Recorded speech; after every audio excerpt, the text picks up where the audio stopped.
Welcome to The Explainer. Today, we're looking into a massive, heavily guarded secret that is quietly taking over Wall Street. We are talking about an asset class that sounds so incredibly dull, it honestly makes municipal bonds look sexy. But hey, don't let the boring name fool you, because the people managing the world's wealth right now are absolutely obsessed with it. So think about this for a second. What asset class is beating out crypto, real estate, and even artificial intelligence for the attention of trillion-dollar funds? Institutional investors, who, by the way, chase returns harder than Wall Street interns chase validation, are flocking to this one specific area. You'd probably assume it's the latest tech boom, right? Well, it's really not. Okay, let's dive into this. The answer is private credit, and it is a staggering $2.5 trillion juggernaut. Just to put that into perspective, that makes this global market bigger than Canada's entire GDP. It's wild. It has quietly cranked out a whole new wave of billionaires. So the obvious question is, if private credit is so massive and so insanely profitable, why does nobody outside of Wall Street seem to know a single thing about it? Here's our roadmap for today's explainer. First, Wall Street secret. Second, the 2008 hangover. Third, enter the non-bank lenders. Fourth, the magic of stable returns. And finally, are we in a bubble? Starting off with Section 1, Wall Street's $2.5 trillion secret. So what actually is this stuff? Private credit simply refers to direct loans from non-bank lenders to middle-market companies. We're talking about massive, heavyweight financial firms, names you've probably heard of like Blackstone, Apollo, or Eris. Instead of a mid-sized company going and begging a traditional bank for cash, they're getting direct loans from these mega firms. These non-bank lenders cut the checks directly, and they usually charge much, much higher interest rates in exchange for providing that capital.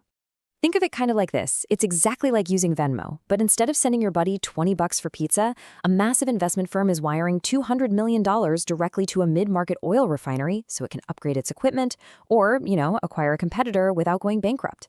It's direct peer-to-peer lending, just operating on an incredibly massive corporate scale.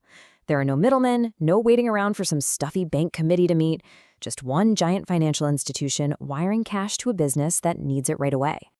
Moving right along to Section 2, the 2008 financial hangover. Finance really follows one simple rule. If there's a hole in the market, someone is going to fill it. Back before 2008, banks were handing out loans faster than candy on Halloween. You could literally walk in, offer absolutely zero verified income, even if your last company was a totally failed vape shop, and get a loan with practically no stress. But post-2008? Well, after that reckless behavior gave the financial system a hangover that nearly killed the global economy, banks turned into incredibly strict parents. Today, you've got to fill out 50 forms, practically beg for the loan, and offer massive amounts of collateral just to even be considered. Because of this, a massive hole suddenly opened up in the market. First, you had those reckless ninja loans, meaning loans to people with no income, no job, and no assets, which, along with incredibly complex CDOs, crashed the entire economy. Next, regulators stepped in with iron fists. They forced banks to start acting like responsible adults, making them increase their capital reserves and drastically tighten up those strict lending standards. Because of this sweeping regulatory change, middle-market companies suddenly lost access to traditional bank loans. Lending to companies with higher risk profiles just wasn't worth the regulatory headache for traditional banks anymore. So by 2010, these mid-sized companies were in an awful spot. They were way too big for your local community banks, but way too small to issue multi-billion-dollar bonds on Wall Street. They were completely stranded, absolutely desperate for capital just to keep the lights on and keep growing. Which brings us to Section 3. Enter the non-bank lenders. This right here is the anti-hero solution to that massive lending gap we just talked about. And what's really interesting is how we can kind of think of private credit as the sketchy uncle of finance. When traditional banks totally ghosted these middle-market companies, private credit stepped right in and essentially said, hey, don't worry about the pristine report card or the heavy collateral. I'll give you quick cash right now. But of course, there's a catch.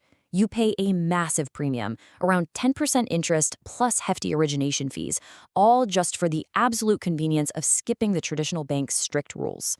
And looking at the history here brilliantly illustrates the explosive growth of this industry. Back in the early 2000s, private credit was just this niche $140 billion market. It was kind of the weird, ignored sibling of private equity. Then the 2008 crisis hits. By 2010, as the banks pulled back from lending entirely, it grew to $300 billion. By 2020, as the pandemic briefly froze traditional markets, private credit lenders kept making deals, and the market surpassed $1 trillion. And today, a staggering $2.5 trillion. Guys, that is more than a tenfold explosion, purely because companies needing cash lined up for these loans incredibly fast.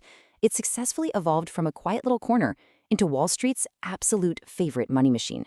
Let's move to Section 4, the magic of stable returns. Over the last 2 decades, the stock market has returned about 10.2% annually, while private credit is right behind it at 9.6%. So the crucial point to understand here is that while private credit slightly underperforms stocks by about 60 basis points, it achieves this without the wild 20% emotional swings triggered every single time the Federal Reserve Chairman even clears his throat. And this brings us to the 2 magic words making investors completely salivate right now: stable returns. After over a decade of absolute garbage interest rates where traditional bonds paid practically zero, private credit became the ultimate Goldilocks asset. It's too risky for traditional banks to touch, too safe and boring for aggressive, risk-taking hedge funds, but it is just right for institutional investors. It offers equity-like returns with bond-like volatility. It's smooth, it's boring, and it is remarkably consistent. Now, why does this matter to the wider financial world and, well, to you? Because of this genuinely jaw-dropping number. $30 trillion. That is the staggering amount of other people's money sitting in pension funds, sovereign wealth funds, and university endowments around the world.